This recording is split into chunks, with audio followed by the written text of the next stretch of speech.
Hello guys, welcome back to home made. അപ്പോൾ ഇന്നത്തെ recipe ഒരു ഈസി ആയിട്ട് ഉണ്ടാക്കാൻ പറ്റുന്ന ഒരു ബീഫ് റോസ്റ്റാണ്. അപ്പോൾ അതിന് വേണ്ടിയിട്ട് ഇവിടെ ഞാൻ 1/2 കിലോ ബീഫാണ് എടുത്തേക്കുന്നത്, എല്ലുള്ള പീസ്. അപ്പോൾ എല്ലുള്ള പീസ് എടുക്കുമ്പോൾ അതിന് നല്ല സ്റ്റോക്ക് കിട്ടും. വിത്ത് സ്റ്റോക്ക് നമുക്ക് നല്ലപോലെ സൂപ്പറായിട്ടുള്ള ഒരു ബീഫ് റോസ്റ്റ് ഉണ്ടാക്കിയെടുക്കാം. അപ്പോൾ ഈ ഒരു സ്റ്റോക്ക് കിട്ടാൻ വേണ്ടിയിട്ട് നമുക്ക് ആദ്യം ബീഫ് വേവിച്ചെടുക്കാം. അപ്പോൾ ബീഫിലോട്ട് ആദ്യം കുറച്ച് ഉപ്പും മഞ്ഞൾപ്പൊടിയും ഇടുക. പിന്നെ അതിന് ശേഷം കുറച്ച് ഐറ്റംസ് ചതച്ചെടുക്കണം. അതിന് വേണ്ടിയിട്ട് ഇഞ്ചി, വെളുത്തുള്ളി, പെരിഞ്ജീരകം, കുരുമുളക്, പച്ചമുളക്, കറിവേപ്പില. അപ്പോൾ ഇതെല്ലാം കൂടി ഇട്ടിട്ട് ഒന്ന് ജസ്റ്റ് ക്രഷ് ചെയ്തെടുത്താൽ മതി. അപ്പോൾ ഇത് ഫ്രഷായിട്ട് ചതച്ചെടുക്കുമ്പോൾ അതിൻ്റേതായിട്ട് ഒരു ടേസ്റ്റ് എന്തായാലും ഉണ്ടാവും. അപ്പോൾ അത് കഴിഞ്ഞിട്ട് ഇതെല്ലാം ഒന്ന് ബീഫിലോട്ട് ആഡ് ചെയ്ത് എല്ലാം കൂടി മിക്സ് ചെയ്തിട്ട് നമ്മൾ കുക്കറിലിട്ടിട്ട് വേവിച്ചെടുക്കാം. അപ്പോൾ ഈ ബീഫിൽ നിന്ന് എന്തായാലും വെള്ളം ഇറങ്ങും. അപ്പോൾ കുറച്ചും കൂടി സ്റ്റോക്ക് ആവശ്യമുള്ളതുകൊണ്ട് ഞാനൊരു 1/2 കപ്പ് വെള്ളം കൂടി ഒഴിച്ചിട്ടുണ്ട്. അപ്പോൾ ഈ ഒരു സ്റ്റോക്ക് വാട്ടറിലാണ് നമ്മൾ ബീഫ് റോസ്റ്റ് ചെയ്തെടുക്കുന്നത്. സോ ഒരു 80% ബീഫ് ഒന്ന് കുക്ക് ചെയ്തതിന് ശേഷം ബാക്കിയുള്ള 20% നമ്മൾ റോസ്റ്റ് ചെയ്തെടുക്കുക ചെയ്യുന്നത്. അടുത്തതായിട്ട് ബീഫ് റോസ്റ്റിന് ആവശ്യമുള്ള മസാലപ്പൊടികൾ നമ്മളൊന്ന് മിക്സ് ചെയ്ത് വെക്കാം. അതാകുമ്പോൾ പണിയൊന്ന് എളുപ്പം കഴിയും. അതിന് വേണ്ടിയിട്ട് അപ്പോൾ 1/2 teaspoon of turmeric powder, 1 tablespoon of coriander powder, പിന്നെ 2 teaspoons of Kashmiri chili powder, 1 teaspoon of pepper powder, പിന്നെ ഫൈനലായിട്ട് 1 tablespoon of meat masala. ഇപ്പോൾ മീറ്റ് മസാല ഇല്ലെങ്കിൽ ഗരം മസാലയും കൂടി യൂസ് ചെയ്യാം.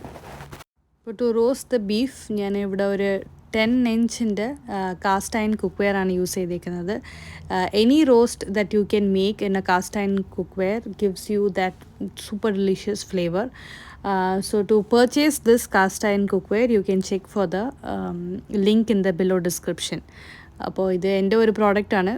ഭൂമി by Monica is my own product. So you can check out my Instagram page also. അപ്പോൾ അതിന് വേണ്ടിയിട്ട് അപ്പോൾ ബാക്ക് ടു ബീഫ് റോസ്റ്റ്. അപ്പോൾ ചട്ടിയിൽ കുറച്ച് വെളിച്ചെണ്ണ, അതിനുശേഷം അരിഞ്ഞ് വെച്ചേക്കുന്ന ഉള്ളി, പച്ചമുളക്, വെളുത്തുള്ളി, ഇഞ്ചി. അപ്പോൾ ഇതൊക്കെ ഒന്ന് ഇട്ടിട്ട് നല്ലപോലെ ഒന്ന് സോഫ്റ്റായിട്ട് കുക്ക് ചെയ്തെടുക്കുക. ഭയങ്കര റോസ്റ്റ് ആവണ്ട, ജസ്റ്റ് സോഫ്റ്റ് ആയാൽ മതി.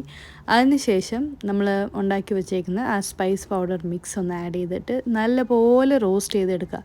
Like literally on low flame for around 2 to 3 minutes നല്ലപോലെ റോസ്റ്റ് ചെയ്യുക. അതായത് from that reddish orange to dark brown, ആ ഒരു സ്റ്റേജ് വരെയും നമ്മൾ ഒന്ന് റോസ്റ്റ് ചെയ്യണം. കരിഞ്ഞു പോവാതെ നോക്കുക. ബിക്കോസ് കാസ്റ്റ് അയൺ ആയതുകൊണ്ട് പെട്ടെന്ന് അടി പിടിക്കാൻ നല്ല ചാൻസ് ഉണ്ട്. അപ്പോൾ അതുകൊണ്ട് സ്ലോ ഫ്ലെയിമിലിട്ടിട്ട് കുക്ക് ചെയ്താൽ മതി സ്പൈസ് പൗഡേഴ്സ്. പിന്നെ കുറച്ച് തക്കാളിയും കുറച്ച് വേപ്പിലയും കൂടി ആഡ് ചെയ്തിട്ടുണ്ട്. അതിനുശേഷം കുക്ക് ചെയ്ത് വെച്ചേക്കുന്ന ബീഫിൻ്റെ പീസസ് ആഡ് ചെയ്യുക. അതിന് കൂടെ ആ സ്റ്റോക്കും കൂടി ആഡ് ചെയ്തിട്ട് ലോ ഫ്ലെയിമിലിട്ടിട്ട് ഇതൊന്ന് റോസ്റ്റ് ചെയ്യാൻ തുടങ്ങാം. അപ്പോൾ ഈ ഒരു കൺസിസ്റ്റൻസി വരുമ്പോൾ വേണമെങ്കിൽ ഓഫ് ചെയ്യാം. ഇപ്പം നല്ല ടേസ്റ്റാണ്. അപ്പോൾ ഇതില്ല, if you still want to deeply roast the meat you can still continue on absolutely low flame. അപ്പോൾ കുറച്ച് ഫൈനൽ ടച്ചിന് വേണ്ടിയിട്ട് കുറച്ച് പെപ്പർ പൗഡറും കായപ്പൊടി ഇട്ടിട്ടുണ്ട്. പിന്നെ ആസ് യൂഷ്വൽ നമ്മുടെ വെളിച്ചെണ്ണ, വേപ്പില. So these are all unavoidable things. അപ്പോൾ അതും കൂടി ഒന്ന് ഇട്ടിട്ട് ലാസ്റ്റ് ഒരു 10 to 15 minutes ഇനിയും കുറച്ചും കൂടി നല്ലപോലെ ഒന്ന് റോസ്റ്റ് ചെയ്തെടുത്താൽ you will get that desired black colour beef roast. So ഇതാണ് നമ്മുടെ ഫൈനൽ സ്റ്റേജ്. അപ്പോൾ എന്തായാലും ബീഫ് റോസ്റ്റ് ട്രൈ ചെയ്ത് നോക്കുക. It's A very simple and very easy recipe. So do try it and share your feedback with me. So I'm serving the beef roast with some rice, sambar, achar, and it's a very delicious combination. എന്തായാലും try ചെയ്തിട്ട് feedback അറിയിക്കുക. Thank you so much for watching. Follow me on Instagram at homemade.me.